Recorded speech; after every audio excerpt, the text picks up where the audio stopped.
그 세계의 3대 진미를 우리가 알려고 하는데 세계 3대 진미가 왜 중요하냐? 우리가 문화를 배우는 문화인이라는 얘기죠. 그러니까 문화인은 세계 상위 0.1%를 상대로 해가지고 귀한 음식을 다 먹는데 우리가 소귀의 경을 읽듯이 못 알아보면 아무 의미가 없잖아요. 그러니까 알아보자는 의미에서 그들이 사용하는 식재료가 어떤 것이 있나를 알아보는 데 그 의미가 있습니다. 유럽인들이 최고로 치는 3가지 식재료들을 뜻한다고 알려진 것을 말한다. 자, 유럽인들뿐만이 아니라 세계 모든 사람들이 인정하는 진미인데, 자, 우연일지 모르겠지만 거기에는 육해공군 요소가 다 들어있어요. 자, 그래서 그 이름을 얘기를 하면 지금 트러플, 캐비아, 푸아그라인데, 자, 육지, 즉 땅에서는 트러플. 여기 그 옆에다가 받아 쓰기 바랍니다. 서양 송로버섯이에요. 서양 송로버섯. 송로버섯. 그 다음에 두 번째는 바다죠. 네, 바다죠. 엄밀히 따지면 이 바다가 아니라 민물도 가능해요. 민물. 네? 철갑 상어가 있고 바다만 있는 게 아니라 연어처럼 민물에서 태어나서 살다가 바다로 가서 살다가 다시 들어와서 민물에서 죽는 거거든요. 연어 생각하면 됩니다. 캐비아는 우리가 한국말로 뭐예요? 철갑 상어 알입니다. 철갑 상어 알 쓰기 바랍니다. 그 다음에 하늘은 뭐예요? 하늘을 나는 새 가금류를 얘기하죠. 가금류. 가금류는 뭡니까? 거위간. 거위가 가금류죠. 거위간입니다.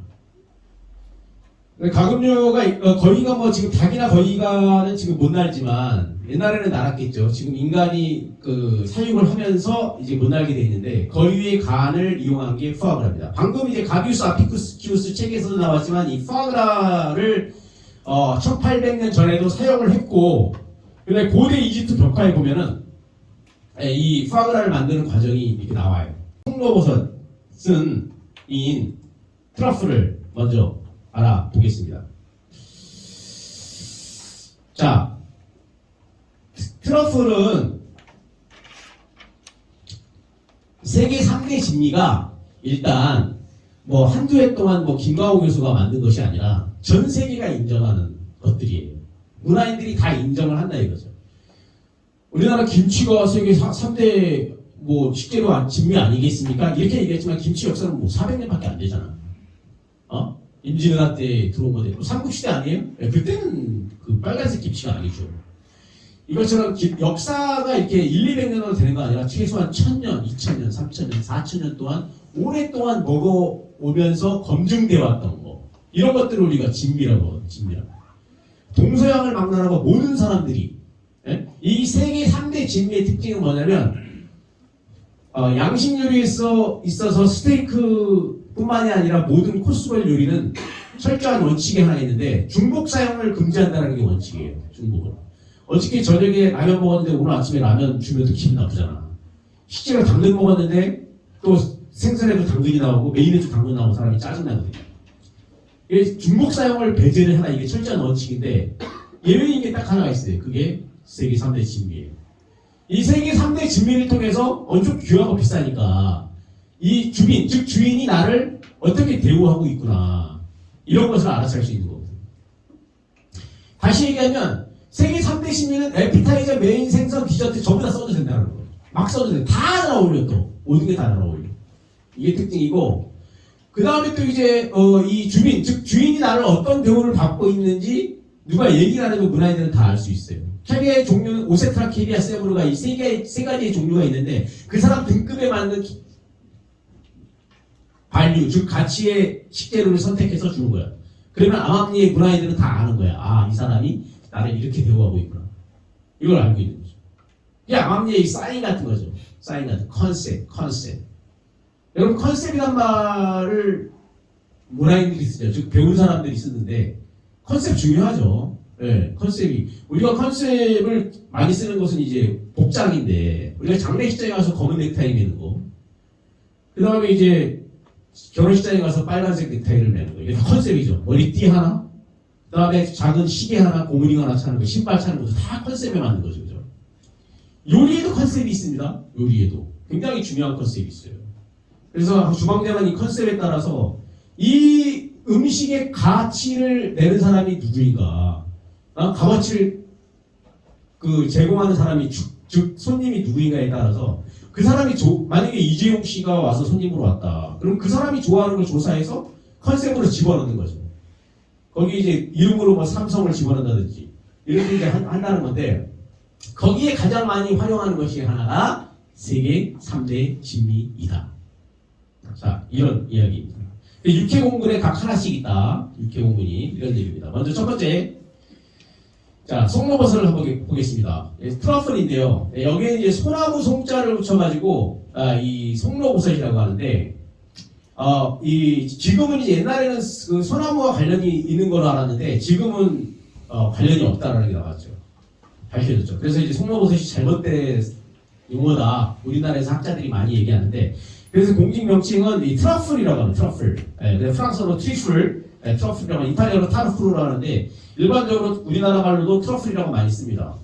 고대 로마인들은 음식의 맛을 내기 위해서 사용한 트러플의 독특한 맛을 느낄 때마다 이 맛은 최고의 신인 주피터가 벼락을 맞은 나무 밑에서 자라는 것이 틀림없다고 믿었습니다. 그래서 19세기 이탈리아 음악의 거장 조아키노 루시니는 이 버섯의 모차르트라고 불렀고, 미시카스로 유명했던 프랑스 배우 제라는 이탈리아 북부 알바 지역에서 나는 흰 송로버섯 경매 구입에 나섰다가 홍콩의 거부에도 밀리기도 했는데, 당시 이 버섯은 1.5kg에 약 16만 달러 하니까 엄청나게 비쌉니다. 이게 이제 3대 미스테리 중에 하나인데, 현대 21세기 과학으로도 좀 풀지 못하는 미스테리 중에 하나인데, 첫 번째가 뭐냐면 이 재배가 불가능해요. 재배가. 이 트러플을 어떻게, 왜냐면은 이 트러플이 어디서 나오는지 몰라요. 아무도. 아무도 몰라. 그래서 어떻게 지금 과학으로도 온도와 습도와 정확히 맞춰서 재배가 불가능한 게 몇 개가 없는데 이 트러플이 재배가 불가능해요. 전 세계 250개 나라 중에서 딱 4개나라만 나와. 4개. 프랑스, 독일, 이태리, 스페인. 이 4개 나라 외에는 안 나와. 최근에 뭐 중국에서 이제 기후변화 때문에 조금 나오는데 퀄리티가 떨어지고, 그러니까 4개국에밖에 안 나오니까 굉장히 귀하죠. 전 세계 트러플의 종류는 딱 2가지예요. 화이트, 블랙. 근데 그 화이트는 이탈리아에서만 나오네. 가격이 겁나 비싸요. 이 로치니가 샀던 이것도 2천만 원에 산 게 이게 화이트. 화이트는 이탈리아에서만 난다는 거지. 여기가 만약에 트러플을 여기다 하나 갖다 놓으면은 프레쉬를 여기 지금 온 방이 다 냄새로 진동을 합니다. 그럼 맛이 얼마나 귀하겠어. 그래서 이 향이 독특한 향이 일어나가지고 이거를 우리가 그러면 캘 때 어떻게 캐냐? 개나 파리나 돼지를 이용해요. 이제 그 특이한 산파리가 앉는 자리가 있어요. 고기가 있다는데 그거는 잘 모르겠고, 두 번째 개인데 개는 후각이 발달했잖아요. 그죠? 그러니까 개보다도 후각이 가장 발달한 게 돼지입니다. 돼지. 이 돼지가 시력이 안 좋아요. 돼지 IQ 굉장히 높죠. 60이라고 하잖아요. 그죠? 돼지 똑똑합니다. 잡식성이죠 또. 돼지가 이제 IQ가 60인데 돼지는 눈이 나쁜 대신 코가 엄청나게 발달해서 코가. 이 돼지코 있잖아. 이게 엄청나게 있어. 이거 힘 엄청 좋아. 멧돼지. 무덤 하나 그냥 그 자리에서 파헤칩니다. 무덤.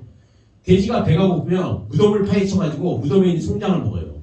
잡성이니까. 산에 있는 거. 그래서 무덤 잘 보관을 해야 되는데 이 돼지가 이 후각을 이용하는 거야. 그래서 돼지가 그게 돼지 한 마리당 가격이 얼마냐? 돼지 한 마리가 2천만 원. 2천만 원. 어렸을 때부터 나 똑똑한 돼지를 한 마리 가지고 이거 트러플을 사료에 먹이는 거야. 그 비싼 트러플을. 제가 한번 손으로보셨어요. 그러면 이게 워낙 맛이 좋으니까 환장하는 거야. 이 돼지가. 환장하는 거야. 얼마나 이게 식탐이 있냐. 돼지는 일단 물건을 보자마자 그냥 먹어. 일단 생각 안 하고 뭔지도 모르고 먹어. 일단 먹잖아. 먹고 나서 생기면서 이게 맛있다 맛없다 생각하기 전에 그냥 먹어요. 뭔지도 모르고 그냥 먹는 거야. 후각으로 믿고. 그래서 이제 그 훈련시킨 이 돼지를 목에 딱 물고 산으로 끌고 올라가는 거야. 그러면 그냥 환장을 하고 막 쫓아가는 거야. 그러면 그 땅속에 파묻힌, 땅속에 얼마큼이냐? 30m에서 지하 1m까지 들을 수 있어요. 거기를 막 돼지 코로 그냥 파는 거야. 돼지 코가 우리 코처럼 이게 이런 코라고 생각하면 안 되고, 우리 코는 굉장히 아프잖아. 돼지코가 뭐야? 사람 손이라고 생각하면 돼. 돼지코가 엄청나게 세요. 굳은 살이. 그 땀을 막 파헤쳐. 그러면 이제 딱 빼고 탁 하면 트러플이 딱 나와요. 그럼 딱 하는 거예요. 트러플이 그 미스테입니다. 이 트러플에 대해서 좀 본격적으로 한번 들어볼게요. 요게 이제 팔린 거예요. 요게 2018년 11월에 이탈리아경에서 자 1억이네 1억. 예, 1억 800만 원에 팔린 요 1.5kg짜리 요 국제 뉴스에 나온 거예요. 예, 엄청나게 비싸죠. 예, 이게 돈의 의미가 우리한테는 굉장히 크지만 돈이 뭐 억만큼 가진 뭐 삼성의 회장 같은 경우에는 돈이 무슨 의미가 있어요? 음식이 중요하죠. 그래서 이게 미스테리다. 이런 얘기고, 이거 로치니 같은 경우에는 이게 버섯에 모짜르타라고 하는데 이게 이제 종류가 트러플은 종류가 균주이기 때문에 버섯으로 불립니다. 버섯이 땅에만 있는 게 아니고 땅 지하에도 살죠. 그래서 지하에 있는 균주이기 때문에 우리가 이 버섯으로 이겨진다. 이렇게 이해하면 되겠습니다.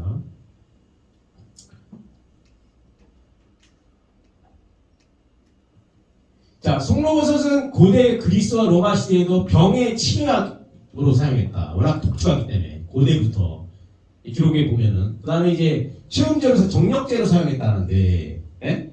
그리고 이제 그런 기록이 있고 14세기부터는 향기나는 금덩어리라는 별명이 붙을 정도로 귀했으며 요정의 사과로 불리우고 모두에게 그 효능을 인정받았다. 이런 얘기입니다. 이제 또한 송로버섯은 과학적으로 이 콜레스테롤을 낮춰주는 효능을 가지고 있어요. 콜레스테롤을 과학적으로도 몸에 좋은 건 분명한 사실이에요. 현대의학에도. 그래서 각종 콜레스테롤로 인해서 발생될 수 있는 혈관 질환, 그 다음에 고지혈증, 그 다음에 각종 성인병들을 예방할 수 있다고 것이 현대에 와서 증명되기도 했기 때문에 1억 원이 넘는 돈을 들여가지고 한 덩어리에 돈 있는 사람이 투자를 하죠. 아무나 먹을 수 있는 게 아니니까. 그래서 프랑스 그 남쪽으로 한 그 몇백 킬로 떨어진 곳에 페리고라고 하는 그 작은 마을이 있는데 거기서 트러플 시장이 열려요. 저도 이제 한번 가본 경험이 있는데 새벽에 잠깐 열리고 가격이나 뭐 흥정이나 이런 게 아무것도 없어요. 그냥 소소소소소 갑자기 그냥 순식간에 새벽 4시 반쯤에 그냥 사람들이 쫙 몰리더니 그냥 소소소소소소소 하고 떠드는 사람 아무도 없어. 사람들이 하고 있다가 한 1시간 있다가 다 없어져. 다 거래다 한 번. 가격을 지금도 1kg에 얼마라는 가격이 맞추어지지 않았다. 매일매일 다르고 그 애들에 다르고 시장 매일매일 그 사람의 행정에 따라서 도매임, 소매임에 따라서 사이가 다르다. 그래서 돈 있는 사람들은 그냥 생산품이 있으면 무조건 사도 돈 있는 사람이 얼마나 많아요. 네? 그래서 이거 보면은 땅속의 금덩어리 트러플을 담은 화장품도 이렇게 나온다. 개발이 됐다. 이게 우리나라 화장품인데 현대에 와서도 증명이 몸에 좋다는 게 증명이 되었다. 이런 얘기죠. 자, 트러플은 요리에 직접 사용하기도 하고요. 그 다음에 오일을 만들어 사용합니다. 트러플 오일 여러분들 많이 들어봤죠? 향이 굉장히 좋아요. 뿌려 먹잖아. 트러플 오일은 그 소테하는 게 아니고 완성된 요리에 뿌려 먹습니다. 향을 느끼기 위해서. 소테를 하면 향이 날아가잖아요, 그죠? 네, 그렇기 때문에 리조또나 파스타, 샐러드 등에서 넣어서 만들어 먹기도 합니다. 이 요리가 전부 다 이탈리아 요리이기 때문에 이탈리아가 트러플, 화이트 트러플 특히 이용한 요리가 굉장히 많이 있죠. 그래서 이런 요리에 잘 어울린다 이렇게 하지만 이 트러플은 세계 3대 진미 세 가지 다 그렇지만 이게 거의 모든 요리에 거부감 없이 사용 가능하다. 아까 얘기했듯이 중복이 불가능하다고 했는데 다 좋은 거야 다. 문화인들은 세계 3대 진미 모르는 사람 없잖아. 트러플 캐비아, 파우라 모르는 사람 없잖아. 우리는 모르죠 우리는. 근데 그 문화인들은 다 알아. 세계 상위에 있는 사람들이 트러플 캐비아, 파우라 몰라? 다 알지 있는 사람이. 그래서 금덩어리 갖다 줘도 모르면 무슨 의미가 있어. 근데 이 사람들은 다 알아보기 때문에 우리가 문화인이라면 이런 것들을 잘 활용할 줄 알아야 된다. 음식에 올려주는 거야 딱딱. 그러면 딱 알아보잖아. 다이아몬드가 알아주는 사람한테 다이아몬드를 줘야지 그 진가가 있는 거지. 소한테 다이아몬드 아무리 줘봐야 아무 의미가 없잖아요. 네? 그 100만 원짜리 와인 뭐 무슨 와인 모르는 사람한테 주면 이거 차라리 소주가 나 소주 줘 이러지. 그게 다 이게 와인이 이게 비싼 이유가 뭐냐면 이게 100만 원의 값어치가 아니라 이 100만 원의 가치를 충분히 느낄 수 있는 자리에 필요한 특히 샴페인이 그렇잖아요. 우리가 축하를 위해서 샴페인을 터뜨리듯이 샴페인 반은 전부 다 터져 넘쳐 버리는데 무슨 의미가 있습니까? 그러지만 이게 터뜨림으로써 우리가 기분이 좋고 축하하고 자축하고 다 그런 기분이잖아. 세계 3대 진미가 그런 용도로 사용한다는 거지. 거의 모든 요리에 거부감 없이 사용하다. 에피타이저부터 디저트까지 차라리 다. 그러니까 귀할 수밖에 없는 거죠. 문화인들은 이거를 보면 볼수록 행복해한단 말이야. 좋아한단 말이야. 제가 가장 존경하는 요리사 중에 한 사람, 조엘 오비숑, 뒤에 나올 텐데, 조엘 오비숑이 세상을 깜짝 놀라게 했는데, 이 사람이 에피타이저 요리를 내는 데 있잖아. 이 트러플을, 귀한 트러플을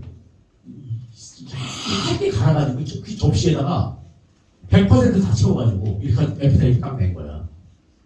요만큼만 올려도 기분 좋은데 요만큼 올려도 접시 하나에 트러플을 까만 블랙 트러플을 딱 올려서 딱 주니까 사람이 얼마나 자빠져.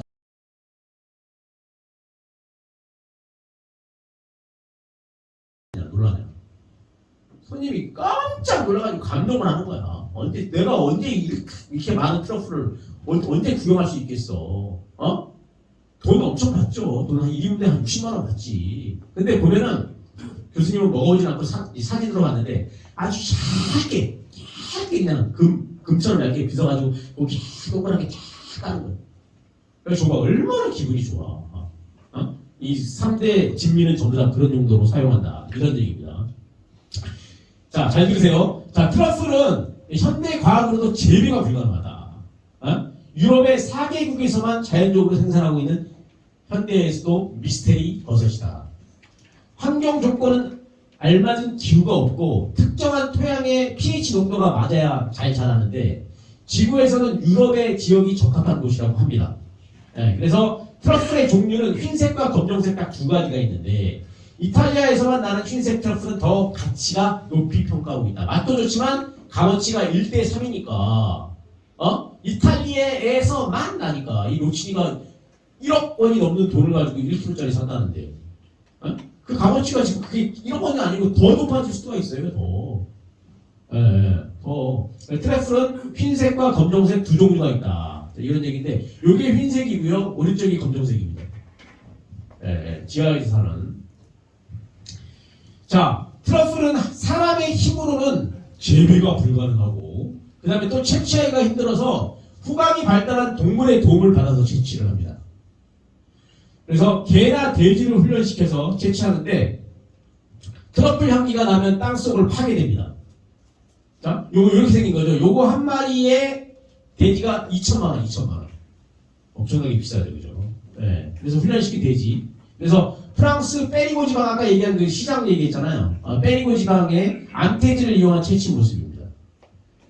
이게 돼지가 암태지 수태지가 있는데 이게 암태지가 이 모성애가 있기 때문에 훨씬 더 후각이 더 발달을 했다고 해요. 그래서 돼지는 암태지를 이용하는데 송로버섯은 번식을 위해 암컷을 유혹하는 호르몬인 페로몬이라는 포자를 분비한다고 합니다.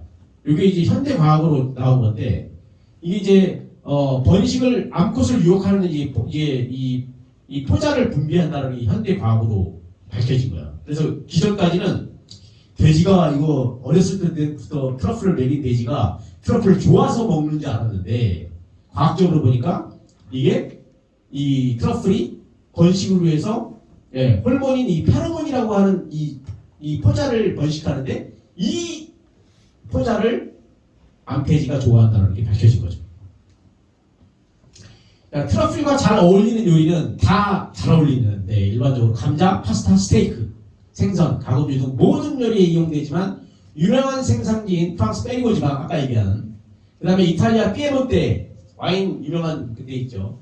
지역의 와인과 잘 어울린다고 합니다. 왜냐하면 그 지역의 음식이니까 로컬푸드겠죠. 로컬푸드. 그래서 트러플 요리는 아이러니하게도 이게 아이러니인데 처음 먹어본 사람의 35%만 좋아한다고 합니다. 이게 참 아이러니하죠. 근데 교수님은 좋아하는데 여러분 중에 10명을 먹이면 35명은 좋아하지만 나머지 65명은 6명 반은 싫어한다는 얘기예요. 여기에 대해서 어떻게 생각합니까? 이런 얘기 하죠, 그죠?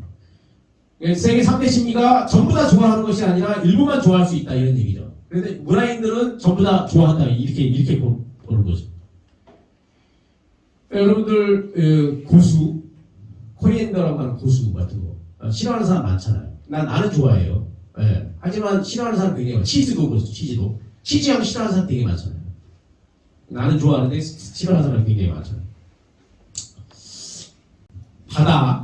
바다에 사는 이 캐비아, 이 캐비아에 대해서 알아보겠습니다. 캐비아는 철갑 상어알이라고 그랬어요. 철갑 상어알.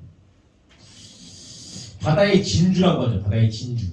바다의 진주라고 하는 철갑 상어알인데, 자, 교재를 보겠습니다. 캐비아는 철갑 상어의 알을 소금에 절인 것으로 이란산, 러시아산이 많고, 이 카스피해 산인데, 카스피해 산은 거기 이란과 러시아를 근접해 있는 바다예요. 세계에서 가장 섹시한 음식이라고 불려요. 이 섹시라는 말이 여러분 어떻게 들을지 모르겠지만 이게 굉장히 감성적으로 들으면 이게 유혹이 많이 가는, 끌린다는 의미예요. 다른 의미 없습니다. 불리는 철갑상어알은 전혀 조리하지 않는 천연의 맛을 처음에는 어색하지만 몇 번만 먹어도 그 다음에는 저항할 수 없는 그 맛에 이끌린다는 건데, 중독성이 있어요. 중독성이. 그래서 러시아의 구호도 있잖아요. 러시아의 구호들은 다 이 모자 쓰고 이거 보드카 한 잔 딱 먹고 이 캐비아를 한 스푼 먹는데, 캐비아는 등급이 세네 등급이 있는데 오세탈, 세브리가, 벨루가 이 세 가지가 있는데 제일 좋은 게 벨루가거든. 벨루가 한 스푼 딱 떠서 먹는데 스푼이 일반 스푼이 아니라 이 상하 스푼으로 떠야 돼요.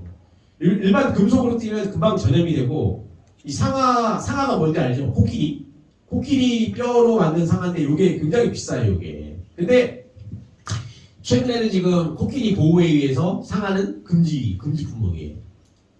상어 진드러미도 마찬가지, 금지죠. 지금 시판되는 교수님, 나 어저께 실라우트에서 상어 진드러미 먹었는데요? 오케이. 100% 가짜입니다. 다 인조. 대만에서 똑같이 생긴 인조를 가지거든요. 진짜 상어 진드러미 지금 시판되는 거 없어요. 시판되면 신고하세요. 그거 다 없어. 상하도 마찬가지입니다. 옛날에는 있는데 교수님은 상하 스푼 있어요. 30년 전에 프랑스에서 가져오고. 근데 상하는 지금 불가능합니다. 상하는 못 만들어요. 옛날 때. 그래서 그거로만 떠야지만 이게 맛을 느낄 수 있다, 이런 얘기인데, 이게 중독성이 있어서 한 번 먹으면 좀 싫을지 몰라도 두 번, 세 번 먹으면 점점 더 좋아진다. 계속 보겠습니다. 페르시아의 시에서도 캐비아는 처음 체험제로 등장해요. 체험제가 뭔지 알죠? 상대를 유혹하기 위해서 먹는 약이죠, 그죠? 비아그라. 그래서 체험제로 처음 자극적인 효능과 정력을 증가시키는 데 쓰였다고 나와 있는데, 이거는 실제로 효과가 있습니다. 철갑상어알이 수심에 깊고 그 영양적으로 봐도 굉장히 고단백질의 저칼로리. 그래서 이 정력제를 충분하게 사용할 수 있는 영양성분이 들어있다. 영양가가 얼마나 많겠어요? 이게 알인데, 상어의 알인데. 자, 실제로, 밑줄 칩니다. 철갑상어의 다섯 번째에 척추 안에는 배시가라는 골수가 있어서 체험제로 취급이 된다. 이제 과학적으로 증명이 됐다는 거죠.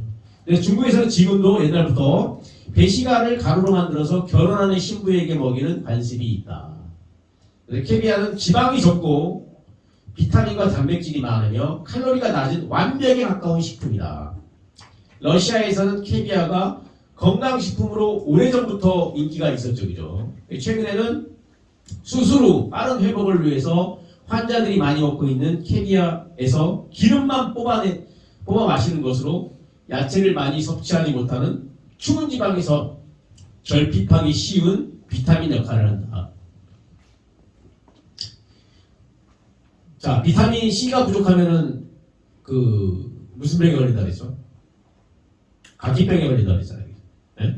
그리고 옛날에 야채 과일을 안 먹으면 각기병에 걸려서 죽는다는 걸 어떻게 알았냐면, 육지에 있을 때 몰랐는데 배를 만드는 기술이 발달을 해가지고 배 타고 이제 2개월, 3개월 해안으로 나가다 보니까 거기는 바다는 그 채소나 과일이 없잖아. 그래서 감기병으로 다 죽은 거야. 근데 한 사람은 안 죽네? 그 사람 보니까 그 사람은 화분을 좋아해가지고 체리토마토를 화분에 가져와서 체리토마토를 하나씩 따먹고 있었던 거야. 그래서 아하! 저 채소에는 무슨 특이한 게 있구나. 그래서 이제 그게 300년 전인데 비타민 C가 발견된 건 100년밖에 안 됩니다. 그런데 미스테리한 게 내 얘기 잘 들어봐. 에스키모인들은 이 감기병에 걸렸다는 얘기가 없는 거야. 에스키모인 알죠? 저 북극이나 남극에 있는 사람들. 거기는 이제 그 게르라고 하죠. 그 얼음으로 집을 짓고 그 안에서 사는데 야채나 과일은 전혀 없죠. 전부 다 생선만 먹는데 감기병이 안 걸리는 거야. 그 이유인즉슨 생선의 간이나 알에 이 캐비아처럼 이 비타민의 역할을 대체 역할을 한다는 거죠. 이게. 네? 그리고 거기 캐비아에는 비타민 C도 있다라는 거야. 그 바다의 진주라고 여겨진다. 진주가 얼마나 귀한지 알죠? 색깔도 비슷하게 있습니다. 자, 13세기경, 지금부터 700년 전이죠. 최초로 캐비아라는 말을 사용한 나라는 차르의 나라, 러시아였습니다. 차르는 러시아 말로 황제라는 뜻이에요. 의미 없습니다. 그래서 철갑상어 캐비아에 관한 첫 기록은 1240년도, 지금 600년 된대요. 그죠? 몽고의 칭기스탄의 손자 바투칸이라고 하는 사람으로 시작하는데, 캐비아의 어원 또한 터키라는 말입니다. 예, 이게 터키, 여러분이 무시하면 안 됩니다. 터키의 오스만 제국, 예, 로마의 문화를 무너뜨렸던 나라죠. 오스만 제국. 터키 절대, 형제의 나라 터키 절대 무시하면 안 됩니다. 대단합니다. 그들의 음식 문화. 세계 3대 요리가 터키 들어가는 거 알죠? 중국, 프랑스, 터키예요. 예, 터키 진짜 어마어마한 나라입니다. 오스만 제국. 예, 로마 문화보다 훨씬 더 유명합니다. 여기에 이제 바투칸으로부터 시작하는데 여기서 터키어로 알이라는 뜻의 하비어에서 유래됐다는 썰입니다. 썰. 예, 여러 가지 썰 중에서 가장 유리하다. 썰은 뭐 우리가 역사를 공부하니까. 여기 보면은 그 1883년도 유명한 화가가 그린 이 그림인데 러시아 철갑상어를 이때 그려 이렇게 생겼다 이런 얘기입니다. 자, 철갑상어는 오직 그 북반구에서만 분포하고 있다. 이게 또 특이한 사항이네요. 어떤 것은 마치 거인처럼 크지만 대부분이 성격이 온순한 물고기다. 상어가 우리가 생각하는 상어, 조스 상어처럼 이렇게 막 포악한 상어가 아니라 상어의 대부분은 온순하답니다. 인간을 공격하는 상어는 한두 종류밖에 없대요. 나머지는 다 온순하고 먼저 공격하지 않아요. 상어를 봐도 조스 같은 거 바다에서 만나면 우리가 도망가야 되지만 나머지는 다 온순하대. 배 안 고프면. 이것도 마찬가지로 얘도 굉장히 온순하고 이들은 바다에 살면서 산란할 때 연어와 같이 강으로 되돌아옵니다. 아까 얘기했죠. 하지만 산란 후 생을 마감하는 연어와는 달리 철갑상어는 산란 후에도 계속 생명을 이어갑니다. 그런데 이거는 현대 과학으로 증식이 가능해요. 양식. 그래서 우리나라에도 세계에서 4번째로 양식을 해서 뭐 창원인가? 거기서 이거 요즘 철갑상어 알을 생산하죠. 철갑상어가 굉장히 전 세계에는 무려 27가지의 철갑상어가 있지만 캐비어를 생산하는 주된 철갑상어는 딱 4종류밖에 없습니다. 법적으로 철갑상어에서 어느 알만 캐비어라고 라벨링 할 수 있다. 그러니까 부를 수 있다는 거죠. 붙일 수 있다는 거죠. 그래서 4종류의 철갑상어 중에서 가장 상품에 속하는 것은 러시아산 철갑상어인 아까 얘기한 벨루가. 그 문화인들은 딱 보고 알아요. 아, 이게 벨루가구나, 오세트라구나, 세브라구나. 그거 알아요. 다른 거 없고 가장 커요. 가장 커. 그래서 다른 종류의 중에는 칼루가, 세브르가, 오세트라인데 이 칼루가는 많이 안 쓰고 세브르가, 오세트라. 요게 4종류의 철갑상어에서 생산된 것만 있다. 이상이 모두 이게 카스피해 산이다. 아, 이태리 쪽에 있는 카스피해 산이라고 해요. 바다. 그 다음에 오세트라 이들은 각각 크기별로 뚜렷한 특징을 가지고 있는데 요것처럼 딱 봐도 벨루가 가장 좋고 그 다음에 오세트라, 세브르가 이게 크기의 양이 다 다르다. 전부 다 검정색입니다. 자, 그럼 캐비아의 그 4가지 종류를 전부 다 알아보도록 하겠습니다. 먼저 제일 상품을 부르는 이 벨루가는 알이 크죠, 그죠? 캐비아 중에서 가장 큰 알을 가지고 있습니다. 맛은 풍부하고 부드럽고 이 버터 맛이 나죠. 달걀 맛이라고 생각하면 돼요. 캐비아 중에서 가장 귀하고 비쌉니다. 한 스푼에 몇만 원 합니다. 색깔은 짙은 검정에서 흐린 회색까지 있습니다. 색깔이 약간 검정색이고 이 벨루가를 혀끝에 닿았을 때 알이 크니까 톡톡 터지는 소리가 나요. 씹으면. 그래서 벨루가는 15년 된 철갑 상어에만 얻을 수 있는 귀한 캐비아입니다. 신라호텔에 요리사들 있잖아. 연봉이 7천 받는다고 하면 그 사람은 플러스 7천 하면 돼요. 신라호텔에 딱 출근하면 이제 퍼스트쿡만 돼도 저 캐비아 한 스푼으로 먹고 딱 시작해. 우리가 얘기하는 산삼 깍두기. 진짜 산삼. 그냥 좀 산삼이 있을 수 있잖아. 웅담 장조림. 들어봤어? 웅담 장조림? 이게 좀 약간 웃자고 하는 얘기인데 이거 곰에서 나는 웅담을 먹는다는 거예요. 세계의 산의 진미는 전부 다 신라호텔에 있을 거 아니야. 딱 출근하면 있잖아. 교수님 구주방장 할 때 여기 강원도에서 갓 올라온 송이버섯 있잖아. 요거 하나에 10만 원이 요만큼 해. 그거 볶아. 버터에 볶아가지고 다 그거 먹고 시작하는 거야. 딱딱. 그게 돈이고 가만치면 얼마나 비싸냐 이게. 이 캐비아 와서 한 스푼 트러플 한 개씩 먹는 거야 그냥. 어마어마하죠 프렌치 시장에서. 그래서 신라호텔 종업원이 2,000명인데 특히 요리사가 250명인데 요리사들이 주방에 좋은 식재료가 많으니까 식당에 밥 먹으러 안 갈 거 아니야. 메뉴를 기가 막히게 잘 해줘야 돼 메뉴를. 완전 뷔페식으로 엄청나게 잘 돼 있어요. 신라호텔 가보세요. 깜짝 놀라요. 여기 직원 식당 맞아? 이럴 정도로 잘 해놨어요. 안 그러면 요리사들이 안 가지. 배가 고파서 가는 게 아니라 그냥 이제 쉬러 가는 거야. 좀 머리도 식히고 좀 내려가서 좀 쉬고 이러기 위해서 식당에 가는 거지. 먹을 거 천진데 여기에 와인부터 해가지고 얼마나 많은데 이 신라호텔 주방장이 좋은 게 이 캐비아 이거 매일 한 스푼씩 먹을 수 있다는 거지. 이거 신라호텔에서 이거 들으면 안 되는데 이거. 하여튼 주방장이 오면 누가 뭐라 그러겠어 이거? 요리사가 좋은 직업이라는 게 옛날처럼 굶어 죽지 않기 위해서 옛날 선배들은 요리사 하러 왔을 때 이런 인터뷰 많이 하잖아. 요즘엔 그렇지 않아요.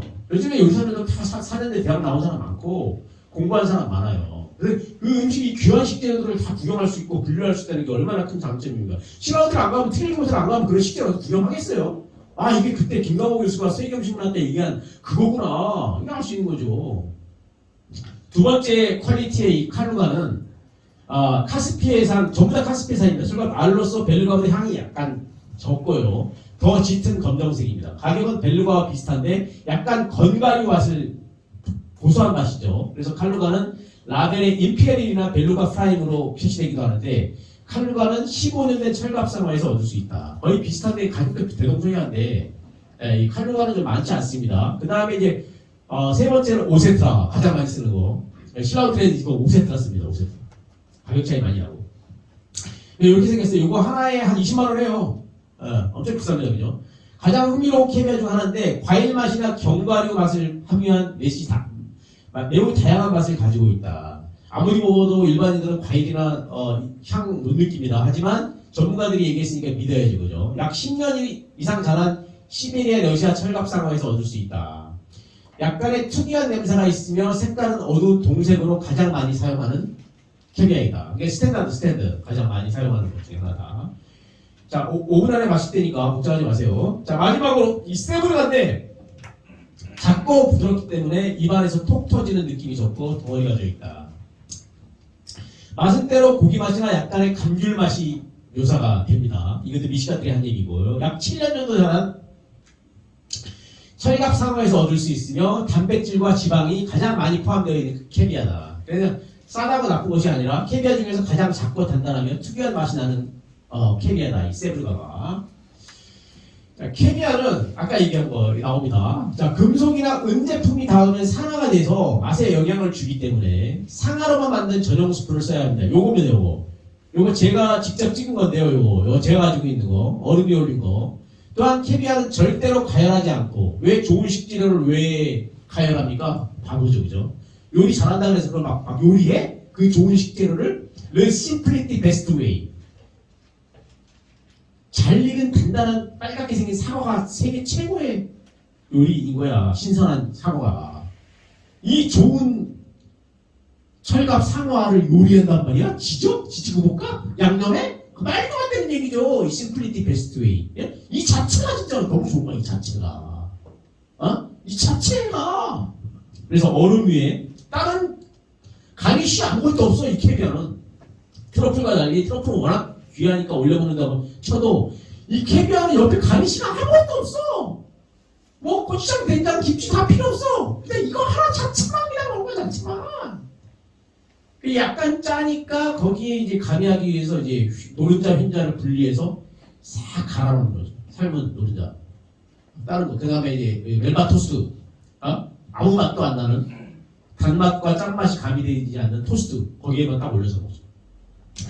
또한 캐비아는 절대로 가열하지 않고 아까 얘기했죠. 그 자체의 맛과 풍미를 살려야 한다. 그래서 캐비아의 보존 온도는 0에서 15도 사이를 유지해야 되니까 0도가 얼잖아요. 냉장고 온도가 12도 정도 하니까 김치 냉장고 온도로 보관을 해야 되는 게 약간 화이트 와인 보관 온도 0에서 5도니까 약간 차갑게 보관을 해야 된다. 이 얘기입니다. 일반적으로 고급의 철갑 상어의 알은 그 맛을 반감시키는 가니쉬 없이 내가 얘기했죠. 가니쉬는 휘하차라는 게 너무 바보지.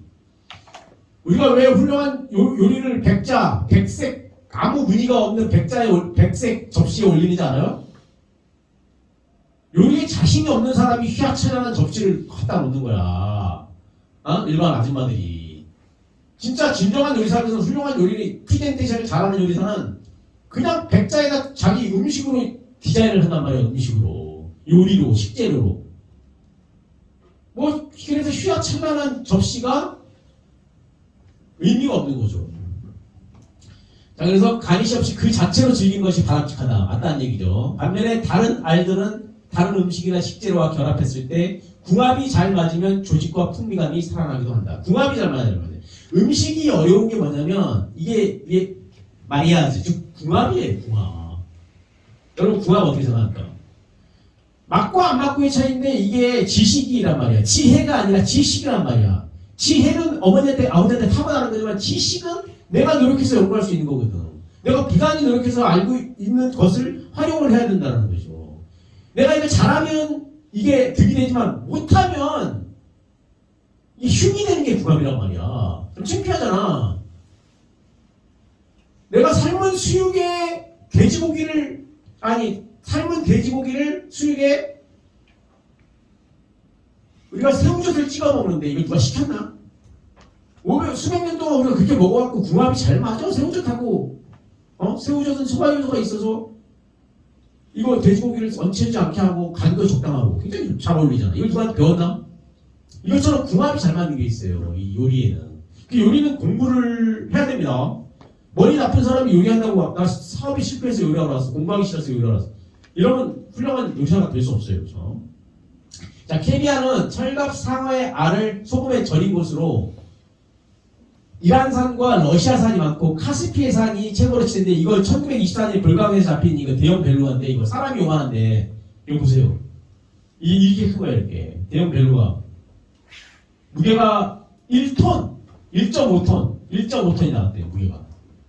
자, 이걸 보면은 나는 안타까운 게 지금 잡히는 철갑 상어도 다 클 수 있는데 인간들이 다 잡는 것 같아. 인간들이. 옛날처럼 그냥 대도 안 돼. 그냥 낚시나 투망 던져가지고 고기 잡는 게 아니잖아. 요즘에 어떻게 잡아요? GPS 전파로 그냥 바다 밑을 훤히 봐. 바다에 뭐 있는지 다 봐. 이 모니터로. 그래 있는데 쫓아가면서 잡거든. 그러니까 이 바다 얘들이 이렇게 1.5톤까지 클 수 있겠어? 안타깝죠. 그거 보면은.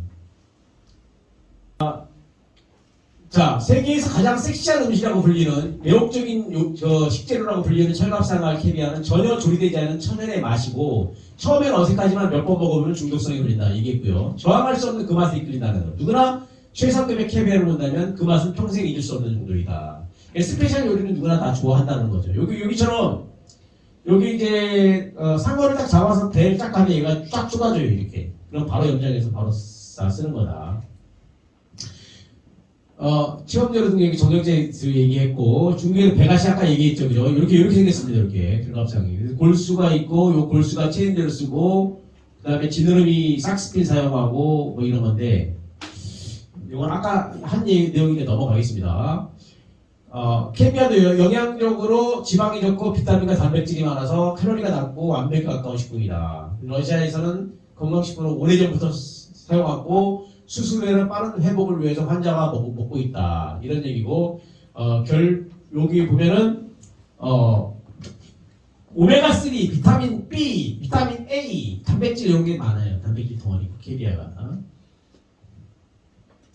그래서 케비아는 강력한 피부 재생 효과가 또 있습니다. 강력한. 그래서 지금 효과가 과학적으로도 검증돼서 고급 화장품으로도 다양하게 사용하고 있다. 이런 얘기입니다. 여기 이제 케비아로 활용하는 화장품인데 인터넷 광고에 우리나라뿐만이 아니라 외국에서도 광고로 많이 사용하고 있다. 이런 얘기입니다. 그러니까 지금 세계 3대 진미 중에서 두 가지를 봤는데요. 파그라 빼고 파그라를 10분간 쉬었다가 다음 시간에 보도록 하겠습니다. 여러분 세계 3대 진미 교수님이 강조한 이유 중에 하나가 문화인은 즉 우리가 공부하는 이유가 이게 아는 만큼 보인다는 얘기를 지난번에 했듯이 이 문화인들은 다 알아본다는 얘기죠. 근데 그들이 눈높이를 맞춰서 그들한테 인정받을 수 있는 식재료를 활용하는 것이 우리의 주된 업무이다. 이러기 위해서 우리가 그들이 사용하는 식재료를 우리가 알아야 하기 때문에 세계 3대 진미가 중요하다. 이런 얘기를 합니다. 그러니까 파우라는 양이 좀 많은데요. 잔혹하지만 거부할 수 없는 맛. 이게 간을 여러분들이 좋아하나요? 거위의 간. 별로 안 좋아할 것 같은데 거부할 수 없는 맛이라고 하잖아요. 거부할 수 없는 맛. 파우라는 거위나 오리의 비대해진 간을 이야기합니다. 여기는 영양학적으로도 양질의 단백질이 많아요. 그 다음에 지방, 그 다음에 거기에 특이한 게 또 이제 간에는 각종 무기질이 굉장히 많잖아요. 필수 무기질. 근데 거기 보면은 망간 등 스태미너 증강에 필요한 성분이 풍부하다고 잘 알려져 있습니다. 과학적으로도. 프랑스 북동부 알자스 지방의 스트라스부에서 생산하는 것이 최고로 치는데 그쪽이 이제 파그라 요리의 원산지예요. 알자스가 어디 있습니까? 프랑스 북동쪽 저기 독일 지방에 있는 게 화이트 라인이 많이 나는 알자스 지방, 거기 얘기하는데 파우라는 크리스마스와 연초에 프랑스에서 먹는 음식으로 고급 전체 요리의 대표적인 요리다. 그러니까 너무 비싸기 때문에 1년 360일 못 먹고 크리스마스라는 가장 화려한 잔치잖아, 1년에. 근데 그날을 기리면서 크리스마스 날 함께 먹는다. 이런 얘기입니다. 거위의 간. 여러분 어떻게 생각합니까?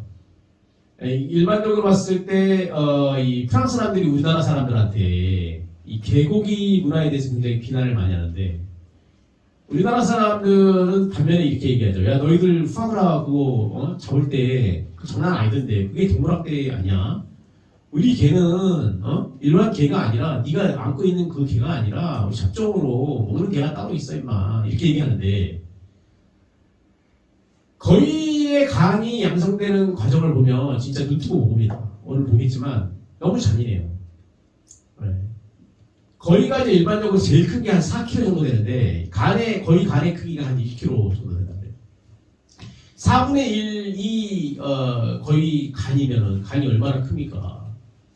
간을 강제로 키우는 거예요. 간 경화를 시켜서 간을 붙게 만드는 거예요. 깜짝깜짝 놀라게.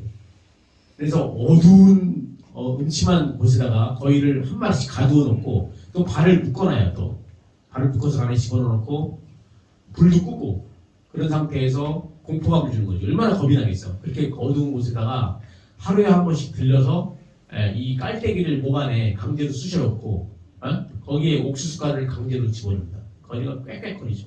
소리도 못 내고 굉장히 고통스럽죠. 그런 다음에 패대기 심으면은 거위는 고통스럽게 이 옥수수를 소화시키기 위해서 노력을 하죠.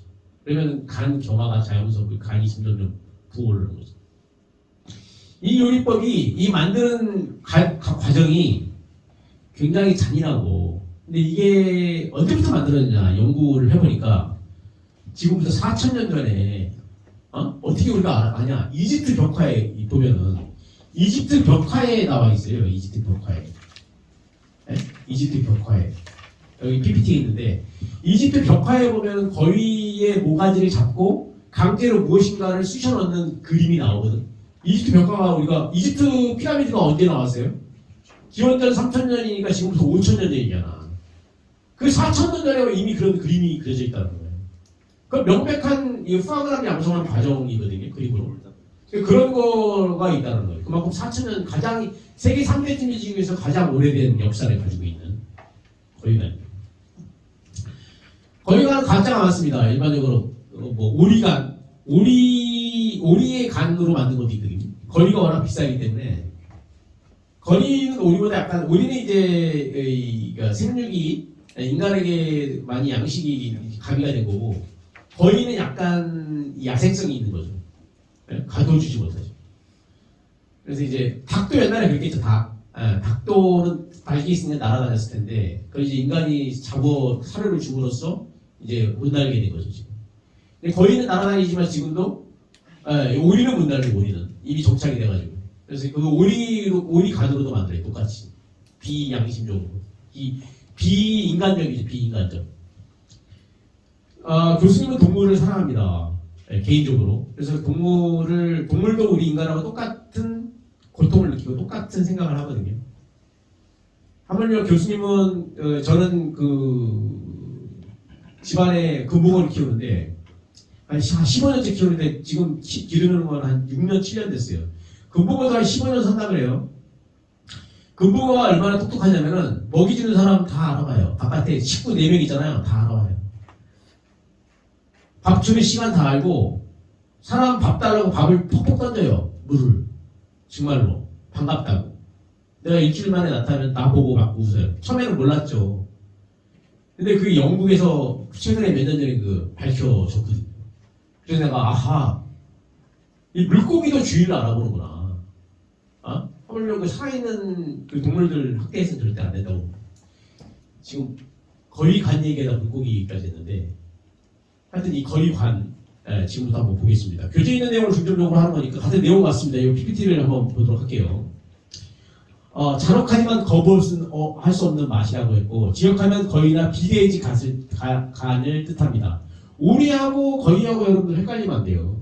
이 거위는 약간 야생성이 더 있다고 해요. 야생 거위 모습인데 푸아그라는 영양학적으로도 현대과학으로도 양질의 단백질, 지질, 지방이죠. 그 다음에 망간 등 스테미너 증강에 필요한 성분이 매우 풍부하다. 그래서 여기 보면은 어떻게 선정을 했냐. 높은 지방 함량으로 맛이 풍부하고 부드러우며 양질의 단백질, 지방, 비타민 A, E, 칼슘 등으로 비너일이나 스테미너 증강이 좋은 성분을 가지고 있는 프랑스 대표 음식이다. 이렇게 했는데 높은 지방 여러분 뭐 지방 나쁜 거 아닙니까? 이렇게 얘기할지 모르겠지만 여기에 들어가 있는 지방은 좋은 지방과 나쁜 지방이 있죠. 트랜스 지방과 포화 지방은 나쁘지만 불포화 지방은 굉장히 좋거든요. 여기는 불포화 지방이 되는 거죠. 불포화 지방, 좋은 지방. 지방 필요합니다, 여러분. 여러분 뇌에 포함하고 있는 95%가 다 불포화 지방이에요. 지방 안 먹으면 안 돼요. 포화 지방이 안 좋지. 푸아그라는 프랑스 북동부 쪽으로 알자스 지방의 스트라스부산에서 생각나는 것인데 어디냐면은 여기에 프랑스의 파리가 여기거든요. 파리가 여기 북동쪽으로 여기가 독일이고 여기 스트라스부르고. 여기가 이제 유명한 산지지역이에요. 푸아그라는 크리스마스 연초와 프랑스에서 먹는 음식으로 고급 전체로 대표적인 요리인데 프랑스 스트라스부르에 있는 알자스 지방이 대표적인 산지이고 이곳으로 이주한 거기서 유대인이 나오네. 유대인. 유대인들이 거위와 오리를 키우다가 자연스럽게 만든 요리라고 알려져 있다. 어느 정도 신빙성이지 역사가 얼마 안 되니까. 뭐 4,000년 전에 먹었다며요. 그때는 이제 이런 요리를 한 거 아니고 알자스 스트라스부르 요리는 이게 빡대 만드는 요리 방식이 있거든요. 그러니까 어딜 가든지 간에 유명한 요리나 무엇이 갔든지 간에 경제 개념이 있는 곳에 가면 항상 유대인이 있어요. 유대인. 네? 유대인은 진화가 많이 된 인간이라고 지난번에 얘기했죠. 교수님이. 전 세계에서 머리가 가장 크잖아. 네? 지금 미국 경제를 움직이는 사람 대부분이 유대인이다. 아인슈타인부터 해가지고 IQ, EQ가 가장 높은 유대인. 진화가 가장 많이 된. 하물며 2000년 전에 이게 구약성서, 신약성서를 소설로 치면 그 소설을 2000년 전에 지은 사람들이니까 얼마나 똑똑하겠습니까? 이 푸아그라도 유대인의 영향이 있다 이런 얘기인데 우리에게 강제로 사료를 먹여서 간을 부풀리게 만드는 푸아그라가 얼마나 잔혹한 과정을 저는 생각나는지 이미 잘 알려진 사실입니다. 많은 사람들에게 지탄을 받고 있죠. 교수님도 한 사람인데 이게 프랑스가 아니라 미국에서 이제 국제법상 이게 재판에 올려진 적이 있는데 이게 먹어도 좋다라는 결과가 떨어졌는데 요거 보세요. 이거. 강제로 그냥 깔때기 집어넣어서 강제로 투입하는 거죠. 목에다가 위장까지 강제로 우리에게 강제로 먹이는 모습 굉장히 꾀꾀거리고 고통스러워합니다. 나머지 우리들은 쫄아가지고 다 알거든. 다 소리 지르고 다 얼마나 공포가 많이 들어있어요. 푸아그라는 그 직역을 하면 비대한 간, 이 푸아가 간이라는 뜻이고 그라는 이거 기름이라는 뜻이거든요. 비대한 간이라는 뜻인데 이렇게 생겼습니다. 인간의 그 거의 비슷하다고 생각하면 됩니다. 근데 이게 이게 강점화된 간이기 때문에 부피가 엄청 크죠, 그죠? 엄청 크죠. 그래서 비대인 우리 간이 이렇게 생겼고. 푸아그라는 본격적인 시작이 언제였냐? 고대 로마로 거슬러 올라가는데 고대 로마의 미식가들은 거위를 사나운 동물로 생각하였으나 그 고기와 간은 아주 맛있어했다. 그래서 포동포동하게 살찌운 거리의 간을 뜨겁게 요리하여 건포도와 함께 즐겼다. 물론 거위의 간을 즐기는 풍습은 로마 시대 이전 이집트에도 있었다. 이게 이 요리법이 어떻게 나오냐? 아까 얘기한 가비우스 아피큐스 책에도 이 거위간 요리하는 요리가 나왔다고 얘기했죠. 네, 나와 있고. 여기 이제 4,000년 전에 고대 이집트 벽화에 나오는 건데 이거 보세요. 노예들이 거위의 목을 잡고 억지로 먹이는 모습이 나오죠. 근데 우리가 이때 글을 이해를 못해 지금. 몇 프로도 이해 못해. 글 써놓은 게. 그림으로 얘들은 벽화로 남겨놨거든. 근데 벽화를 보면 이거 거의 비슷하게 이러한 것들을 강제로 손으로 잡고 있고 한 마리 한 마리씩 강제로 무엇인가를 먹이고 있는 거야. 그래서 추측을 하건데 지금의 푸아그라 만드는 법하고 너무 동일하다 이거죠. 그래서 이 세계 3대 진미 푸아그라는 4,000년 전의 역사를 가지고 있구나 이렇게 믿게 된 거죠. 이 벽화가 누가 일부러 만들어 놓은 게 아니고 무슨 외계인이 만들어 놓은 게 아닐 거 아니에요. 그죠? 하지만 그들이 거위의 간을 어떻게 먹었는지 등에 대한 물언이 남아있지 않죠. 4,000년 전인데 누가 있겠습니까? 벽화를 보고 추정할 뿐인데 나는 지금도 100% 맞다고 치고 가비우스 아피큐스는 1800년 전에 생산된 나타난 사람이니까 그 전에는 아무도 모르고 고대 로마 시대의 문화에 따르면 로마인들은 간을 비대하게 하기 위해서 다양한 방법을 개발했다고 하는데 여기서 사료를 강제로 먹여 살찌우는 방법을 가바주라고 합니다. 가바주. 지금도 프랑스는 가바주라고 해요. 가바주. 최초의 푸아그라가 이게 지금 뉴스줌에서 한 선전권을 캡처해서 온 건데 이집트인들이 야생 거위가 먼 거리를 이동하기 전에 먹이를 다량 섭취해 에너지를 간의 지방 형태로 축적한다는 사실을 알았습니다. 그래서 거위를 사냥해 사육하고 육류 공급을 늘리기 위해 강제로 먹여서 살을 찌웠는데 이는 벽화에서도 확인할 수 있고요. 이러한 푸아그라의 전통은 유대인들에 의해서 프랑스에 전해지고 고급 요리의 자리를 자리 잡고 있다. 유대인 얘기 아까 했고요. 그만큼 이 푸아그라 이 거위는 한번 하늘에 날면 한 달 내내 땅에 내려오지 않고 계속 날아간다 그러잖아요. 거위가 250년 산다고 하는데 근데 거위가 참 미스테리하잖아요, 그죠? 그래서 그 영양분을 그 거위의 간에 보관해놓고 간다 이런 얘기가 알아다는 거죠. 자, 15세기 폼페이 아까 얘기했죠. 폼페이의 미식가 메텔루스는 거위에게 무화과 열매를 잔뜩 먹여서 거위의 간을 비대하게 만들었다는 기록이 있고요. 그는 갓 잡은 따뜻한 거위 간을 끓여탄 우유에 장시간 담았다가 다양한 요리에 이용했는데 지금도 이제 거위간을 요리할 때는 씻을 때 물로 씻는 게 아니라 이 뜨뜻한 우유에다가 데피는 우유에다 씻습니다. 단백질 함량이 빠지지 않기 위해서 하는 것 같아요. 자, 유명한 프랑스 소설가죠. 알퐁트 도데라고 들어봤을 거예요. 이 마지막 수업 영화도 나오고 여러분들이 고등학교 교재에도 나오죠, 그죠? 그래서 여기 마지막 수업이라고 하는 알퐁트 도데의 이 소설은 유명한 알자스 지방에 앞서 말했듯이 거위의 간으로 가장 유명한 명산지이자 화이트와인이 명산지이다. 지금 이면은 알자스 지방을 설명하기 위해서 하는 거죠, 그죠? 얘기한 거고. 그렇다면 알자스 지방이 왜 최고의 푸아그라 명산지가 되었을까요? 여기에 대해서는 다음과 같은 일화가 전해지는데요. 유대인 얘기하려고 하는데 1762년 루이 15세의 신하였던 꽁타트 후작이 알자스 총독에 임명되어서 스트라스부르로 임명되어 옵니다. 요 사람인 것 같아요. 루이 15세. 알자스 총독이 된 16년째의 후작은 적게르 구로주라고 하는 요리사를 고용하는데 이 적게르 구로주라는 사람이 유명한 사람입니다. 당시 21살이 했던 구로주는 뛰어난 재능을 발휘하여 두각이 나타내었고 이후 요리장에게 발탁되어서 전형이사 모임의 연애 요리를 혼자 책임지려 하는 막중한 임무를 겪게 되는데 그러던 어느 날 1780년 콩타트 후작은 요리장인 구로주를 불러 내일 연애하는데 중요한 손님을 초청하니까 야 일반적으로 매일 먹는 거 말고 뭐 특별한 요리 없냐? 이렇게 이제 주문을 한 거죠. 그래서 고심 끝에 거위 간을 통째로 굽고 송아지 고기와 돼지 지방을 파이 껍질로 싸서 약하게 구운 요리를 선보였는데 이것이 그 유명한 빠떼 요리입니다. 빠떼 요리. 엄청나게 비싸요. 이렇게 생겼어요. 빠떼. 빠떼는 가상에 싼 밀가루를 뜻하는 건데 몰드를 뜻하기도 하고 싸져 있는 거 이렇게 그 안에 거위간을 집어넣어서 이런 요리를 구로즈라고 하는 요리장이 처음 개발했다는 얘기입니다. 그 후 니콜라 프랑스와 두아라고 하는 요리사는 트러플을 푸아그라 빠떼에 혼합하는 묘안을 생각했는데 여기 가운데 보면 푸아그라 안에 검정색 있죠. 여기 트러플을 집어넣은 거예요. 세계 3대 진미 중에 2가지가 다 들어가 있는 거죠. 엄청나게 유명한 요리입니다. 그죠? 그래서 두아라고 하는 재능 있는 요리사의 창작품으로 오늘날 세계 최고 요리 사치라고 일컬어지는 송로버섯을 넣은 푸아그라 빠떼인데 요거 한 조각이면 에피타이저 땡입니다. 맛이 빵에 발라 먹으면 너무너무 맛있고 굉장히 비싸죠. 고급 요리에 다 들어가는 빠떼. 신라 호텔은 요거 직접 만듭니다. 그래서 만드는 방법을 지금 설명하고 있는데요. 이거 직접 찍은 겁니다. 심줄을 제거한 푸아그라 빠떼는 특별한 향신료를 섞어서 양념을 하고 트리플 속에 채운 푸아그라는 꼬냑을 집어넣어요. 꼬냑.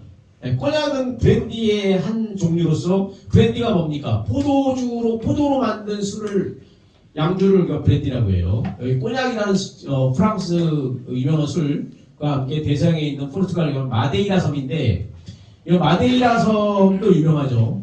이 포르투갈령의 해안에 있는 작은 섬인데 그 포도를 생산하기 위해서 그 섬을 태웠는데 7년간이나 탔다고 합니다. 그 섬이. 그래서 지금도 마데라 와인을 마시면 이 탄내가 느껴진대요.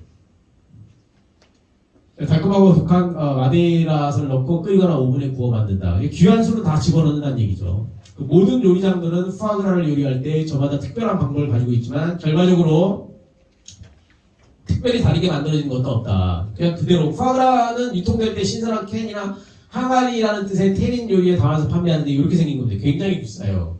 기본이 뭐 제일 조그맣게 10만원, 20만원 합니다.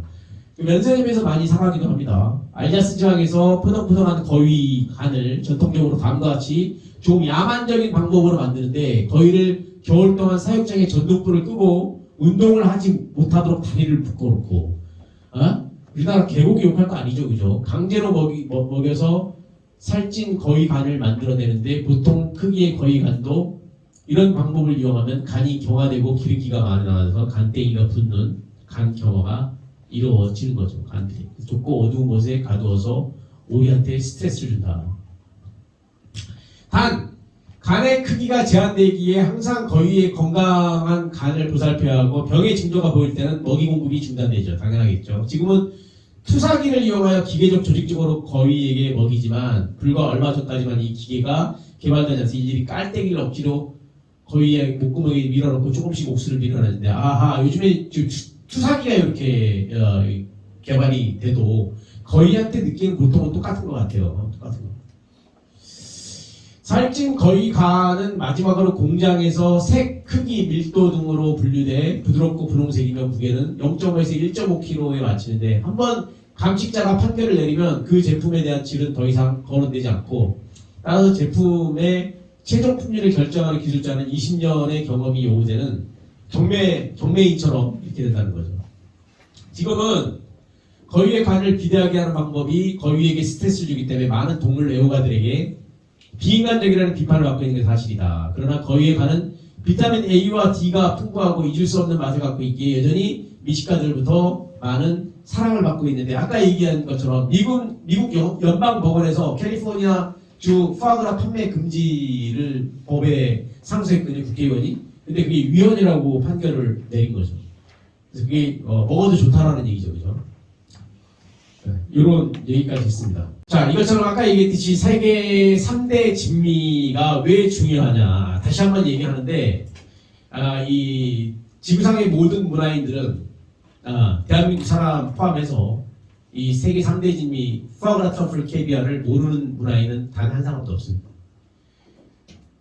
우리는 그들을 대하는 요리사로서 혹은 문화인으로서 아는 만큼 그림이 보이는 것처럼 그들이 느끼는 감정을 표현하고 묘사하기 위해서 세계 3대 진미에 대한 박식한 지식이 필요한 겁니다. 그래서 이러한 것들은 아는 만큼 그림이 보이듯이 우리가 다이아하고 각종 보석, 진주 같은 보석을 공부하듯이 그 가치를 인정하기 위해서 우리가 공부를 하셨습니다. 시간을 투자해서. 요리도 마찬가지입니다. 음식의 문화도 마찬가지입니다. 세계 음식 문화도 마찬가지입니다. 이러한 것들을 세계에서 인정받는 3대 진미를 이해하기 위해서 알아둘 필요가 있다. 굉장히 중요하다. 이런 얘기를 마지막으로 강조합니다.